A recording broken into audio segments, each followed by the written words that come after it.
वंदे वांछित लाभाय चंद्रार्धकृत शेखरम वृषारूढ़ाम शूलधराम शैलपुत्रीम यशस्विनीम। माँ शैलपुत्री को प्रणाम।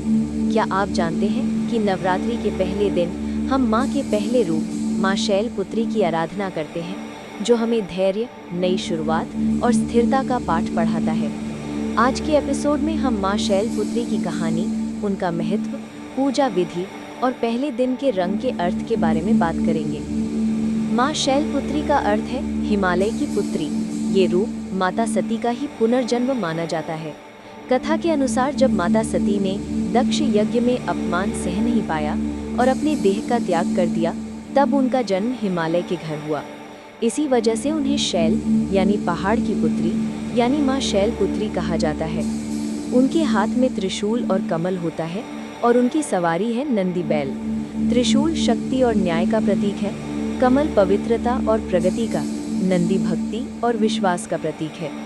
ये सब मिलकर माँ के इस रूप को नई शुरुआत और मजबूती बनाते हैं। माँ शैलपुत्री हमें ये सिखाती हैं कि जीवन में चाहे कितनी भी कठिनाइयाँ आएं, हमें हिमालय की तरह स्थिर और मजबूत रहना चाहिए। उनका रूप एक नई जर्नी की शुरुआत है, जो हमें साहस और संतुलन का वरदान देता है। नवरात्रि की शुरुआत होती है कलश स्थापना से, जिसे घट स्थापना भी कहते हैं। कलश को शुभ मुहूर्त में स्थापित किया जाता है।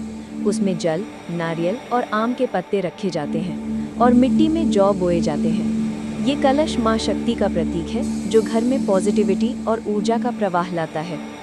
माँ शैलपुत्री की आराधना के समय धूप, दीप, फूल और सफ़ेद वस्त्र चढ़ाए जाते हैं। सफ़ेद कमल या सफ़ेद पुष्प उनके लिए विशेष महत्व रखते हैं।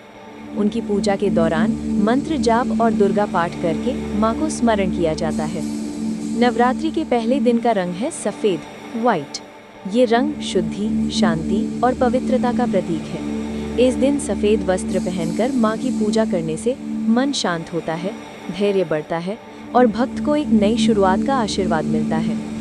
नवरात्रि का प्रथम दिन माँ शैलपुत्री को समर्पित करके हम अपने जीवन को एक नए अध्याय के लिए शुरू करते हैं। उनका रूप हमें सिखाता है कि स्थिरता और धैर्य से ही हर कठिनाई को पार किया जा सकता है। अगला दिन हमें ले जाएगा माँ के दूसरे रूप, माँ ब्रह्मचारिणी के पास, जो तपस्या और समर्पण की देवी है। तो मिलते हैं हमारे अगले एपिसोड में।